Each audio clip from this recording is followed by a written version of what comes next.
The rain fell with a quiet insistence, a silver curtain drawn across the manicured green of the National Cemetery. It was a day for mourning, the sky itself weeping in solidarity with the souls who wandered the rows of stark white stones.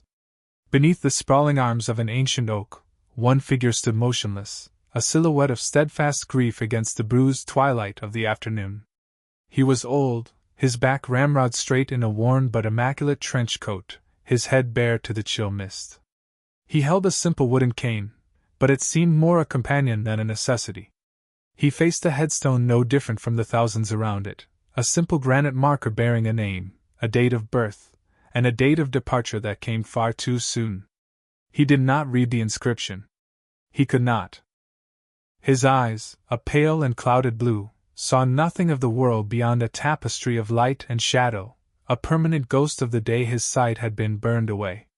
From the shelter of a nearby pavilion, a family watched him. A man and a woman, their faces etched with the permanent sorrow of parents who have buried a child, stood with a young woman who bore the same hollowed-out expression. It was their son, their brother, Daniel, who lay beneath that stone. They had been visiting for an hour, arranging a small bouquet of rain-spattered lilies, when the old man had arrived. He had walked with an uncanny, measured confidence, navigating the rows of the dead as if he knew the path by heart, stopping directly before Daniel's grave. He had stood there ever since, a silent, solitary sentinel. They did not know him. Daniel had never mentioned an old friend, a mentor of this vintage. A current of uneasy curiosity flowed beneath their river of grief. Who was this stranger, who stood vigil with such profound stillness at their son's final resting place? After 20 minutes of whispered debate, the father, a man named Thomas, decided he had to know. He pulled the collar of his coat tighter and stepped out into the rain, his wife and daughter following a few paces behind. The old man didn't startle as their footsteps squelched on the wet grass. He seemed to have been expecting them, or perhaps he was so lost in his own world that their approach was merely another sound in the rainy symphony. He tilted his head slightly, a gesture of listening. "He was a good son," the man said, his voice a low, resonant baritone that seemed to carry the weight of years. It wasn't a question. It was a statement of fact, offered into the gray air between them. Thomas stopped, taken aback. "Yes, he was," he managed, his voice thick. "I'm sorry, we don't mean to intrude. It's just, we don't know you. Did you serve with Daniel?" The old man offered a faint, sad smile. "In a manner of speaking," he replied, the words chosen with deliberate care. "My name is Elias Vance. Daniel and I, we shared a moment. A very important 1 inch. He turned his head slowly, his unseeing eyes seeming to look right through them, into a past they couldn't fathom. "May I?" he asked, gesturing with a gloved hand toward the headstone. He didn't wait for a reply but knelt with a grace that defied his age, the wet ground soaking the knees of his trousers. He pulled off his leather gloves, tucking them neatly into a coat pocket. The family watched, a silent, grieving audience to a ritual they did not understand. He was about to perform an act of remembrance that was both deeply intimate and profoundly strange, and they were powerless to do anything but bear witness. The air grew heavy with unspoken questions, with the rain, with the immense, silent weight of the past pressing in on this small patch of consecrated earth. A profound sense of anticipation settled over them, a feeling that this quiet, blind stranger held a piece of their son they had never known, a key to a door they didn't even know existed. They were about to learn that the story of their son's end was not the one they had been told, and that the price of heroism was sometimes paid in installments, over a lifetime. Elias placed his bare hands upon the cold, wet granite. They were old hands, the skin weathered and mapped with veins, but it was the scars that drew the eye, that caused Daniel's mother, Sarah, to gasp softly. They were unlike any scars she had ever seen. They were not the jagged, chaotic marks of shrapnel, or the clean lines of a surgical knife. These were intricate, dendritic patterns, like white lightning forked across the backs of his hands and up his forearms, pale and dead against his living skin. They looked as if he had grasped a bolt of pure energy, and held on too long. His fingers, however, were sensitive, almost delicate in their exploration. He began at the top of the stone, tracing the engraved cross, his touch light and reverent. Then, he moved down, his fingertips finding the deep grooves of the letters. Daniel. He moved slowly, his face a mask of intense concentration, his hands serving as his eyes, reading the story etched in stone. He lingered on the name, his thumb stroking the curve of the L as if it were the face of a loved one. The family watched, mesmerized. This was not the casual touch of a stranger. This was an act of communion. Each letter he traced seemed to summon a ghost, a memory that flickered behind his clouded eyes. He was not just reading a name, he was rereading a life, a bond, a promise. "He talked about you," Elias said, his voice quiet but clear over the drumming rain. "His family. His father, the master carpenter who taught him patience. His mother, whose letters smelled of cinnamon and home. His sister, who he swore could out-argue a drill sergeant." A tear escaped from Sarah's eye, tracing a path through the rain on her cheek. Daniel's sister, Chloe, stifled a sob. How could this man know these intimate details, these small, sacred truths of their family? He had distilled their Daniel down to his essence, to the loves that had defined him. "Who are you?" Thomas asked again, his voice no longer questioning, but pleading. "Please! We need to know." Elias finished tracing the final date, his hands coming to rest on either side of the stone, as if embracing it. He remained kneeling for a long moment, gathering his strength, preparing to excavate a memory buried under decades of darkness. "Daniel was my spotter," he said at last, his voice taking on a new timbre, the sound of a distant battlefield echoing in the peaceful quiet of the cemetery. "And I was his shooter. We were a team. The best." He finally pushed himself to his feet, turning to face them. In the dim, watery light, his scars seemed to luminesce, a testament to some forgotten, violent fire. "The official report, the one you received, it's not wrong," he continued. "It's just incomplete. It tells you what happened. It doesn't tell you why. It doesn't tell you that your son was the truest hero I have ever known." He paused, letting the weight of that statement settle upon them.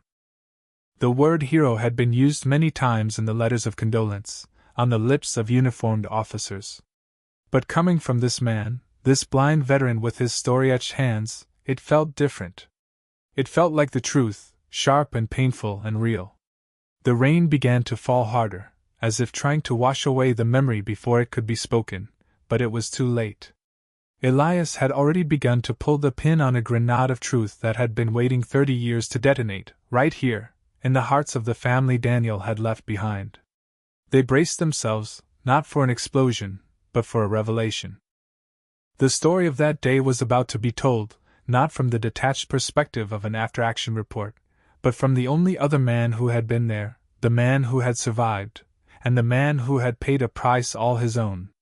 Elias took a deep, shuddering breath, the kind a man takes before diving into frigid water. The cemetery around them faded away, the rain, the cold, the granite stones, all replaced by the memory that played in the theater of his mind. "It was hot," he began, his voice dropping, becoming the voice of a younger man. "The kind of heat that presses down on you, that shimmers off the baked earth until the whole world looks like it's melting. We were in an overwatched position, dug into the ruins of a small bell tower overlooking a dusty town square. Our target was a high-value operative, a man responsible for a string of marketplace bombings. He was scheduled to meet a courier in that square. It was supposed to be simple. In and out. But nothing over there was ever simple." He described Daniel, not as the boy they remembered, but as the man he had become. He spoke of his calm under pressure, the preternatural stillness in his hands as he adjusted the spotting scope, the low, steady murmur of his voice as he called out windage and distance. "He was my eyes," Elias said, tapping his own clouded ones. "More than that, he was my anchor. When you're looking through a scope for hours, the world shrinks down to that tiny circle. Your heartbeat, your breath, that's all there is. The world outside vanishes. But Daniel, he kept me grounded. He'd whisper a joke, or talk about the first thing he was going to eat when we got home. He kept me human. As he spoke, the family saw a new image of their son forming. Not just the smiling boy in photographs, but a professional, a warrior, a quiet cornerstone in a world of chaos. They could almost feel the heat, taste the dust, hear the tense silence between the two men in that bell tower, waiting. The tension in Elias's voice grew as he moved deeper into the memory. The target arrived. Right on schedule. It was a perfect setup. I had him cold. I controlled my breathing, slowed my heart. My finger was taking up the slack on the trigger. Daniel was whispering the final adjustments. 2 clicks left. Steady, and then it happened. Elias's scarred hands clenched into fists at his sides. A little girl. No more than 5 or 6 years old. She toddled out from an alleyway, chasing a red ball that had bounced into the middle of the square. Right into my line of fire. She was standing not 10 feet from the target. He paused, the memory of that impossible image still sharp enough to cut. We couldn't shoot. We couldn't break radio silence to warn anyone off. And to make it worse, we saw them. The target's security detail, emerging from the shadows. They were going to grab him and the courier and be gone in seconds. But they saw the girl. The target. He smiled. He reached out, as if to pat her on the head. But we knew. We knew he'd use her as a shield. We had seconds to make a choice that had no right answer. The family listened, their own hearts pounding. They were no longer in a rainy cemetery in America. They were in that bell tower, trapped in an impossible ethical vice. Save the child and lose the target? Take the shot and risk everything? It was the kind of decision that breaks men. Daniel was the one who saw it. Elias continued, his voice filled with a mixture of awe and sorrow. He saw the enemy setting up a trip flare on the far side of the square. A magnesium flare. They were going to pop it to blind the street and cover their escape. He whispered to me, Elias. The flare. When it goes. Elias's own voice trailed off, the memory of Daniel's desperate, brilliant idea still stunning him after all these years. This was the heart of the story, the moment that had redefined his entire existence. A magnesium flare, Elias explained, his voice taking on the precise, technical tone of a master craftsman describing his work. It burns at over 5,000 degrees. The light it emits is instantaneous and overwhelmingly brilliant. Anyone looking at it is blind for minutes. The afterimage is burned onto your retina. A big, useless blotch of light.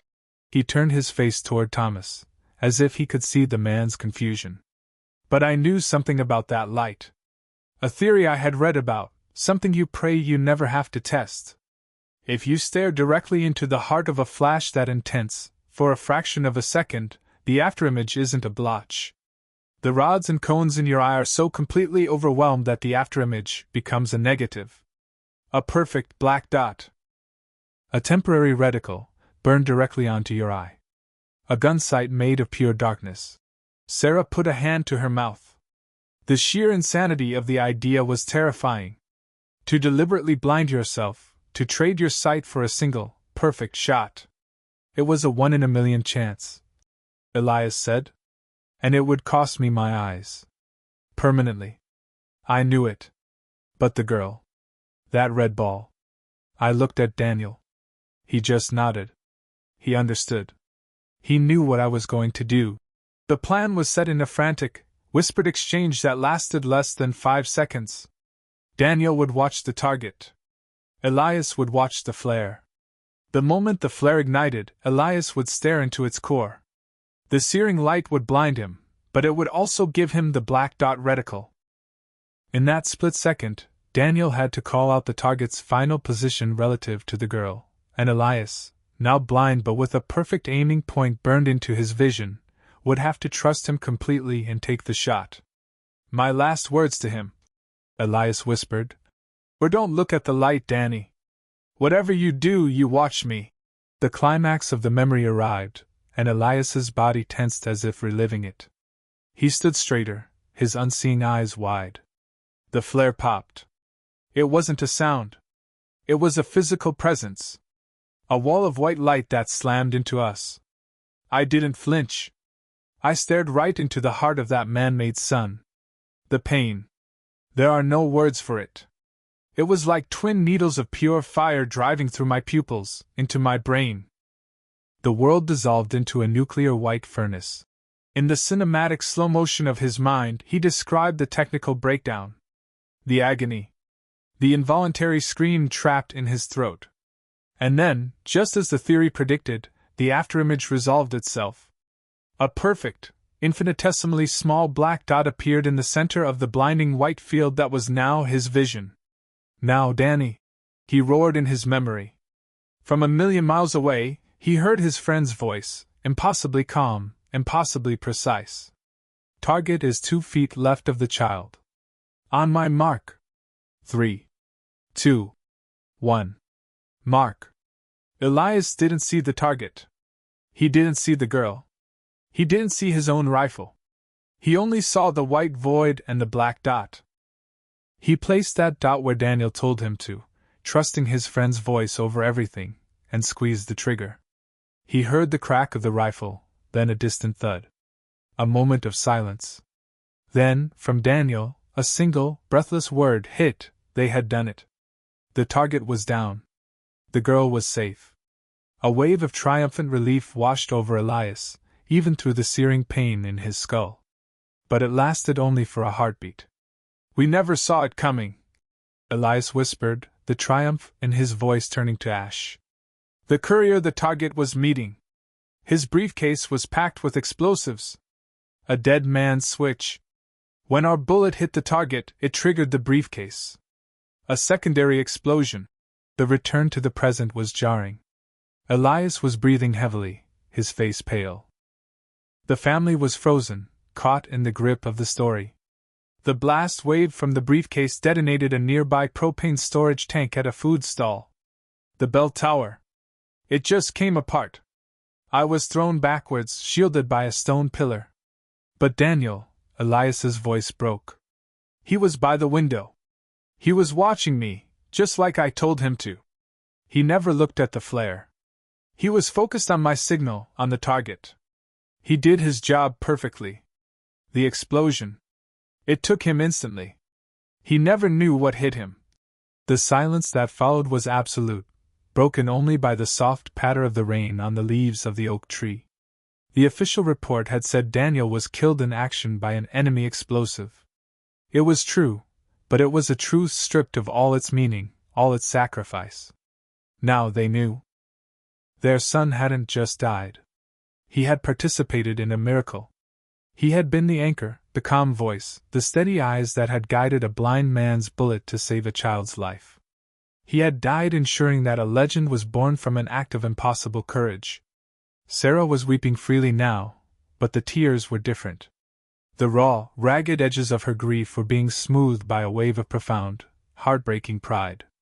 Thomas put a steadying hand on Elias's shoulder, his own eyes shining with unshed tears. "The scars," he said, his voice raspy. "On your hands." Elias looked down at his own hands, though he could not see them. "After the blast, in the chaos, I was trying to find him. I was crawling, completely blind, screaming his name. The barrel of my rifle had been exposed to the blast. It was glowing red. I didn't know. I grabbed it." He held up his hands. "These are not the marks of a hero. These are the marks of a man who lost his brother. I got the medals. I got the commendations for the miracle shot. They called me a legend. But they were wrong." Elias Vance, the man the world knew as a hero, finally let the facade crumble. In the presence of the only people on earth who could truly understand, he let his own grief pour out. "I sacrificed my sight. It was a choice," he said, his voice trembling with an emotion 30 years contained. "But Daniel, he sacrificed everything. He was the hero that day. His name should be the one they whisper in awe. He trusted me with his life, and I led him to his death. I have carried that weight every single day in the darkness." He reached out, his hand shaking, and found Thomas's arm. "I came here today. I come here every year on this day. To ask for his forgiveness. And for yours." Thomas and Sarah didn't hesitate. They moved as one, enveloping the old soldier in an embrace. The three of them stood there, a small island of shared sorrow and grace in the rain. Chloe joined them, wrapping her arms around them all. Forgiveness was a word too small for what was happening. It was an absolution. They were not forgiving him for a failure, but thanking him for a gift. He had given them the truth of their son's final moments. He had shown them that Daniel's death was not a random act of violence, but the final, perfect note in a symphony of courage. "There is nothing to forgive," Sarah whispered, her voice choked with tears as she pulled back, taking his scarred hands in her own. "You honored him. You both saved that little girl. You gave his death a meaning we never could have imagined." As she spoke, a sliver of watery sunlight broke through the oppressive gray clouds, casting a soft glow over the cemetery. The light caught the raindrops on the granite headstone, making Daniel's name glitter as if it were carved from diamonds. Elias tilted his head up towards the light, feeling its faint warmth on his face. For the first time in 30 years, the darkness inside him felt a little less absolute. He had come to honor the hero, and in doing so, had finally allowed himself to share the burden of their shared, sacred sacrifice. In the quiet forgiveness of his friend's family, the legendary blind sniper finally found a measure of peace.